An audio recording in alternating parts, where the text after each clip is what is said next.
I speak to you today with feelings of profound sorrow. Prince Edward had spent years protecting his father's final secret, even when silence began to feel like betrayal. But during a private royal gathering, with Charles seated only a few feet away, Edward finally placed a sealed envelope on the table and revealed what Prince Philip had written before his death. The message was not ceremonial. It was not affectionate. It was a warning that challenged Charles's readiness to wear the crown and exposed a promise Edward could no longer keep buried.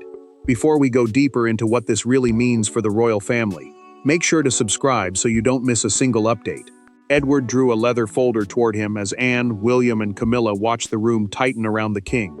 The gathering had begun as a discussion about the monarchy's workload, meaning the duties shaping royal life. Yet the brother had arrived carrying something heavier. He told Charles that Philip had entrusted him with a sealed, handwritten instruction, and ordered him to hide it until silence became more dangerous to the crown than disclosure. Edward kept his hands steady, but his voice caught. Philip had written that Charles should not move toward coronation until he repaired his fractured bond with William and regained the future king's trust. A coronation is the formal ceremony in which a monarch is crowned and confirmed, but the warning was personal. Their father believed Charles could inherit the throne through birth, yet he could only hold the family together by earning his son's confidence. Charles stared at the envelope without touching it. He asked why Philip had chosen Edward to carry such a judgment instead of speaking directly to him. Anger sharpened the question, but beneath it sat the fear that his father had doubted him and trusted another son with the truth. Edward answered that this had never been a reward. It was a burden, and every year of silence had made it harder to defend. William leaned forward when he noticed the date beneath the seal. He recognized it. Philip had written the letter shortly after a father and son clash that the palace dismissed as a scheduling dispute. The prince said nothing, but Anne saw his expression change. Camilla then noticed a second folded page hidden beneath the first. Edward admitted that the opening page concerned Charles, but the second explained why Philip feared the family might split before the coronation. The king reached forward, stopped, and ordered everyone except Edward to leave. William paused at the door and looked back without speaking. Charles had believed this was about an old disagreement. He was about to learn that Philip's fear involved everyone at that table. The most painful part of Philip's secret was not the warning itself, it was the choice behind it. He had 4 children, yet he entrusted the message to Edward, the quiet son, who rarely challenged the hierarchy and almost never demanded the spotlight. For Charles, that decision reopened an old wound. For Edward, it confirmed that his father had given him a burden rather than a privilege. And for William, it revealed that Philip had understood the family fracture long before anyone admitted it existed. Edward remained alone with Charles after the others stepped away, but the distance between the brothers felt wider than the room. Philip, who had held the title Duke of Edinburgh, a senior royal position traditionally given to the monarch's husband, had always valued restraint. He believed his youngest son could hear painful truths without turning them into weapons. Edward understood why he had been chosen. What he had never understood was why that trust had required him to deceive his brother through years of polite conversations. Charles finally looked at him and asked the question Edward had feared most. Had their father ever believed he was strong enough to become king? The monarch did not sound angry now. He sounded like a son searching for approval from a man who could no longer answer. Charles had spent his life preparing to protect the crown and preserve the family unity his parents represented. Yet Philip's letter suggested that the institution might survive while the family beneath it quietly collapsed. Edward refused to soften the truth. During their private conversation, he explained that carrying Philip's warning had damaged their relationship long before the envelope reached the table. Every meeting with Charles had been shadowed by words he could not speak. Every disagreement had forced him to wonder whether silence still protected the king or merely protected the fracture. The younger brother had not been given influence. He had been handed guilt. Anne understood more than she had admitted. In the adjoining room, she told William that she had once seen Philip seal the envelope himself. The Princess Royal, the title traditionally held by the monarch's eldest daughter, had not known what the pages contained, but she remembered her father saying the family might someday need the one son who can stand outside the contest. Anne had carried that sentence for years, and William now heard its meaning clearly. William stood near the window as another memory returned. Philip had once asked whether he truly felt heard by Charles, or merely managed by the palace surrounding him. The prince had dismissed the question then. Now it felt like a warning. Anne chose her next words carefully. Philip had also asked whether Charles listened differently whenever Camilla was present. William slowly turned toward her. Edward's second page was not simply about reconciliation. It concerned the danger of personal loyalty becoming royal power, and Camilla's place inside that warning was about to expose the exact moment everything changed. Every family fracture has a moment that appears ordinary until history exposes its true weight. For the royals, that moment came during a winter dinner at Sandringham. There were no raised voices at first, no public scandal, and no announcement. There was only William placing his napkin beside his plate, Charles refusing to reconsider a private decision, and Philip watching both men realize they were no longer speaking as father and son. That dinner became the reason the sealed letter was written. Charles had gathered the family at Sandringham in January 2020, believing he was offering clarity. The private royal estate, a country residence used for family gatherings and official planning, should have provided calm. Instead, the king announced that Camilla would receive a decisive voice in shaping future household roles surrounding his eventual coronation. Those roles would determine who advised him, who represented the crown, and how William and Catherine prepared for their own future responsibilities. William did not challenge Camilla's place beside his father. He challenged the decision to reorganize his duties and Catherine's position without speaking to either of them. The prince warned that affection could not replace consultation when the future of the monarchy was involved. Charles heard something different. He heard another judgment of the woman he loved. Charles told his son that his private life had been examined for decades, and he would not ask permission to decide who stood beside him. William's expression hardened. He placed his napkin beside his plate, looked directly at Philip, and said the argument was not about affection. It was about whether the crown could separate family devotion from constitutional responsibility, the duty to protect the monarchy beyond personal preference. William left before anger could carry him further. Philip followed him into the corridor and asked whether he still trusted Charles to hear the truth. The future king did not hesitate. Not when he believes love makes every decision unquestionable. Philip returned to Charles later that night with no aides and no family members to soften the exchange. He warned his eldest son that a coronation could confirm a monarch, but it could never repair a family rupture created before the crown touched his head. Charles refused to reopen the decision. Philip understood then that concern alone would not be enough. Philip summoned Edward the following morning. He sealed 2 handwritten pages with his signet, a personal stamped mark used to authenticate private correspondence, and ordered his youngest son to protect them, unless Charles continued toward coronation, without restoring William's trust. Philip pressed the wax and spoke with brutal calm. "This is not to stop your brother becoming king. It is to stop him arriving there alone." Edward obeyed. On the final evening before coronation rehearsals began, he carried the envelope to Charles's door, but he never reached his brother. Someone was already waiting outside, and that decision would ignite the confrontation Philip had feared. Edward had never accused Camilla publicly, and even in private he had avoided language that could fracture the family beyond repair. But when the second page of Philip's letter was unfolded, restraint became impossible. It described the exact danger their father had feared, that Charles would be shielded from difficult truths by those determined to protect his confidence before coronation. Edward then turned toward Camilla and asked the question he had suppressed for years. Why had she stopped him from reaching his brother? Camilla did not answer at once. On the night before a crucial coronation planning session, Edward had arrived outside Charles's private rooms carrying Philip's sealed envelope and requesting an unscheduled conversation. A coronation planning session is a formal meeting used to organize the ceremony, duties, and family roles surrounding a new monarch. She had met him before he reached the door and told him that Charles was exhausted, emotionally strained, and in no condition to face another judgment from his father. Edward stepped closer and refused to let the memory be softened. He told Camilla that she had not simply delayed a difficult conversation. She had prevented the future monarch from hearing a final warning before the most important ceremony of his life. The brother had returned twice after that first refusal. Both times, he had been told that the king needed calm, continuity, and protection from anything that might reopen old doubts. Camilla defended herself with equal force.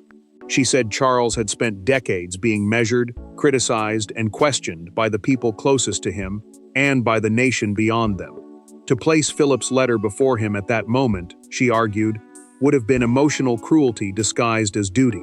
The queen consort insisted that she had acted out of love, not control. Charles turned toward her slowly. He asked whether she had known the letter concerned William. Camilla hesitated. It was only a second, but it was enough. The king understood that she had known far more than she had admitted. Edward unfolded the second page and read Philip's warning from the documented account in his own hand. Anyone who protected Charles from disagreement, the late Duke had written, would weaken him more deeply than any public critic ever could. Silence might preserve his confidence for one night, but it could damage his judgment for years. Camilla pushed her chair back so sharply that it struck the wall. Edward remained standing. Charles lifted the letter and looked directly at his wife. "Did you decide I was too weak to read this?" The question landed harder than anger. Charles demanded the visitor logs and private correspondence from the days before the coronation. Camilla had admitted stopping Edward, but the records would soon prove that she had not acted alone. Kings are surrounded by people whose duty is to protect them, but protection can become control when uncomfortable voices are quietly removed. As Charles examined the records from the days before his coronation, he discovered that Edward's request had not simply been declined at a doorway. It had been categorized, discussed, and buried. The secret Philip feared had become a palace operation, and the king now had to confront the possibility that his own household had decided which parts of his father's truth he was allowed to hear. Charles received a briefing folder containing access logs, internal notes, and a short memorandum describing Edward's visit as emotionally disruptive correspondence. A briefing folder is a prepared collection of documents used to help a royal make decisions, but this one did not inform the king. It exposed how information had been kept from him. Every page showed that Edward's request had moved through several hands before it vanished from Charles's schedule. Edward watched his brother read in silence. The younger man had wanted proof that he had not imagined the obstruction, yet the proof brought no relief. Philip had intended the warning to reach Charles before coronation, when it might still have changed the path ahead. Now every document only confirmed how completely that chance had been taken away. Charles turned another page and found the names of those involved. Camilla's senior private advisor had raised concerns about timing. His own scheduling secretary had agreed. A household official responsible for protecting the monarch's preparation time had then approved the refusal. The small circle had not acted like servants carrying out instructions. They had acted like guardians deciding what their king was strong enough to hear. Charles saw the handwritten annotation next. Beside Edward's request, someone had written, "Her Majesty agrees this must wait until after the ceremony." The words tied Camilla directly to the decision. Another note went further. A secretary advised that Philip's letter should remain unopened indefinitely, unless Edward made a formal demand after the coronation. Anne entered before Charles could close the file. The Princess Royal read the annotation and told him the question was no longer who had blocked the envelope. The real question was whether loyalty gave anyone around the monarch the right to withhold family truth. Charles looked at her, and she did not soften the challenge. Charles removed his glasses, closed the folder, and placed his pen across it. Humiliation had become anger, but the anger was finally turning into action. He ordered every official involved to surrender private access privileges immediately. Edward remained beside the desk as Charles reached for the telephone. The king personally called William and asked for a meeting with no Camilla, no advisors, and no secretaries present. The machinery that buried Philip's warning had been exposed. Now Charles had to face the son whose trust mattered most. The first consequence was not a public statement or a formal dismissal. It was a marriage entering a silence neither Charles nor Camilla knew how to cross. She believed she had protected him from a devastating intervention on the eve of coronation. He believed she had taken away his right to choose whether he was strong enough to face it. When Charles announced that those involved would be removed from future family deliberations, Camilla understood that the decision included her, and she refused to remain seated. Charles drew a line he had avoided for years. Camilla would remain beside him in public, but she would no longer control private access, involving William, Edward, Anne, or decisions connected to the line of succession, the legal order deciding who inherits the throne. The household officials linked to the concealment would also be reassigned. Their removal remained private, yet the sudden changes sent unease through every royal residence. Camilla heard rejection beneath every word. She reminded Charles that she had endured years of hostility, ridicule, and suspicion to stand beside him. The queen consort said she had protected his emotional stability when others seemed determined to test it. Now, after everything she had survived, she was being treated as the danger. Charles did not retreat. He told her the issue was never whether she loved him. It was whether love gave her the right to decide which truth he was permitted to hear. The king admitted that her intentions may have been protective, but the result had been control. That distinction cut deeper than accusation, because neither of them could deny it. Edward stepped forward before the argument hardened beyond repair. He disclosed one final instruction from Philip's documented letter. If Charles blamed everyone except himself, the younger brother had been ordered to read the last paragraph aloud in front of William. Edward unfolded the page and spoke slowly. Philip had written that gatekeepers gain power only when a leader prefers comfort over contradiction. People could not shield Charles from truth unless he had first made it clear that truth was unwelcome. Charles absorbed the rebuke without attacking his brother. He acknowledged that his desire for peace before coronation had made concealment easy. Others had protected him from the conversation he most needed because he had rewarded reassurance and resisted challenge. Camilla removed her hand from the back of his chair. She said she would not remain where her loyalty was being placed on trial, then walked out. The door closed, but Charles did not call her back. William arrived at Windsor without Catherine and asked to speak with his father alone. Edward watched him enter and understood that his role might finally be ending. Charles had confronted those who controlled access to him. Now he had to face the son whose trust would decide whether his reign could hold the family together. When William entered the room, there were no advisors taking notes, no private secretaries controlling time, and no spouses softening the language. There was only a father, a son, and Philip's letter resting between them. Charles had spent years believing authority would eventually settle their disagreements. William had spent those same years fearing that honesty would always be interpreted as disloyalty. Edward closed the door behind them and walked away, leaving both men to decide whether the warning had arrived too late. Charles began without defending himself. He admitted that Edward had tried to reach him before coronation, and that people around him had stopped the meeting because they believed he needed protection. A private secretary is a senior aide who manages a royal schedule, correspondence, and access. But Charles now understood how easily that role could become a barrier.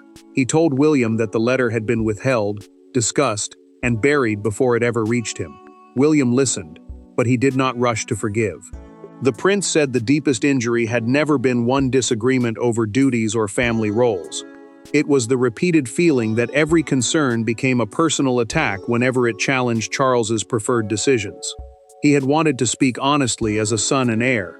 Instead, he had often felt managed like a problem. Charles finally answered as a father, not as a monarch. He confessed that William's independence had frightened him because he had mistaken distance for rejection. The king admitted that he had feared becoming emotionally remote in the same way he once believed Philip had been with him. In trying to avoid that pain, he had created another version of it. William then revealed that Philip had contacted him after the Sandringham dinner. The late Duke never mentioned the sealed pages, but he had warned the future king not to abandon Charles simply because his father had confused resistance with betrayal. That conversation now made sense. Philip had been trying to protect both men from the same fracture. Charles lifted the final page and read aloud. "A crown inherited without trust becomes heavier every year," Philip had written, "while a crown carried with an honest heir becomes survivable." The words broke something open between them. William offered a path forward. He would resume direct private meetings with his father, but no advisor, spouse, or official could block difficult conversations between them again. Charles pushed the letter across the table. William read the closing paragraph, folded it carefully, and returned it. The king reached out. His son accepted his hand. Philip's reconciliation had begun in private. Outside Windsor, however, Edward's unexplained revelation was already becoming a national story the palace could no longer contain. By morning, the secret was no longer confined to Windsor. The palace refused to publish Philip's letter, but the sudden household changes, Edward's visible emotion, and William's unexpected arrival had created a story too large to suppress. Commentators argued over whether the monarchy had faced a hidden constitutional crisis or a private family reckoning. Then one photograph appeared outside St. George's Chapel, and the image communicated more clearly than any official statement what had happened behind closed doors. Charles approved a carefully limited palace statement confirming that he had reviewed private family correspondence left by Philip and ordered changes to strengthen direct communication among senior royals. Private family correspondence means letters or written messages never intended for public release. The statement revealed no accusations and named no one, but its restraint only deepened the mystery. Britain understood that something serious had happened because royal households rarely acknowledge internal communication failures at all. Edward felt relief and exposure collide. Outside a Windsor engagement, a reporter called out and asked whether Philip's final wish had been ignored before the coronation. He stopped for only a moment, yet the strain on his face answered more than words could. The younger brother had finally delivered the truth, but he now carried the fear that his father's private warning would become public spectacle. Camilla faced a different ordeal. She arrived alone for a scheduled appearance and maintained her composure, knowing every pause and expression would be interpreted as evidence of guilt, anger, or betrayal. The queen consort refused to discuss the letter. Still, her silence no longer looked neutral. It looked connected to the sudden removal of advisors and the new boundaries Charles had placed around family access. One newspaper transformed the story into a national reckoning. Its morning front page carried a full-page image of Edward holding the worn leather folder beneath the headline, "Philip's Last Warning and the Son Who Kept It." Another broadcaster, reporting live outside Buckingham Palace, framed the conflict in painfully human terms. This was not about preventing Charles from becoming king. It was about whether he had entered the role without hearing the truth his father believed he needed. The clearest answer came outside St. George's Chapel, a royal church closely connected to family ceremonies and remembrance. A crowd gathered as Charles, William, and Edward emerged from a private service. The king paused, placed one hand on his younger brother's shoulder, and gestured for William to walk beside him rather than behind. Edward looked toward the crowd, and the tension in his expression finally softened. Philip's burden had been acknowledged, not punished. The public had seen unity, but the final verdict would depend on whether Charles carried that change beyond the cameras. Prince Philip's secret was never designed to destroy Charles's reign. It was designed to prevent the crown from becoming a wall between a father and his son.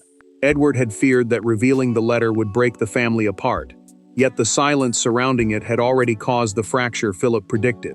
In the end, the message did not challenge Charles's right to be king. It challenged him to become the kind of king who could still hear the truth after everyone around him had learned to bow. Charles made his final decision away from the cameras. Philip's letter would be preserved as private family correspondence and placed inside the royal archive, a secure collection where important documents are protected for the future. The king ordered that it would never be published, leaked, or used to humiliate anyone involved. The truth had already served its purpose. Turning it into a weapon would only repeat the damage the late Duke had tried to prevent. Charles also established a permanent agreement with William, Anne, and Edward. They would meet privately at fixed intervals, and no spouse, advisor, or household official would control access between them. Difficult messages would reach the monarch directly. No gatekeeper would again decide that comfort mattered more than honesty. Charles then spoke to Edward alone. He said that keeping Philip's confidence had required loyalty, but breaking the silence had required courage. The younger brother admitted that he had feared their father would condemn him for waiting too long. The king answered that Philip would have judged all of them more harshly if they had learned nothing from the warning. Camilla faced her own conclusion. She accepted that protecting Charles could never mean filtering his family relationships or deciding which truths he was strong enough to hear. The queen consort acknowledged the boundary, while her husband admitted that her intervention had come from fear, not a desire to seize power. Their marriage survived, but it changed. Love would no longer be allowed to operate without limits. William finally understood that he had been Philip's true destination. The letter had been addressed to Charles, but its deeper purpose was to ensure the future king never believed honesty had no place inside the monarchy. His trust was restored because his father had finally chosen to listen without treating resistance as betrayal. Charles returned to Philip's former study with Edward beside him. The younger brother read the letter one final time, closed the folder, and prepared to carry it away. The king stopped him. He took the pages himself and placed them inside the archive. Edward's burden was over. Camilla's influence had been clearly defined. William no longer stood outside his father's confidence. Philip's warning had arrived late, but it had achieved its purpose. Charles no longer stood alone at the center of the monarchy. Prince Philip had kept the secret because he feared Charles would hear it as condemnation. Prince Edward revealed it because he finally understood it was an act of faith, a father's last belief that his eldest son could still change, still listen, and still bring his family home. Thanks for watching. Please don't forget to like and subscribe, and we will see you in next one.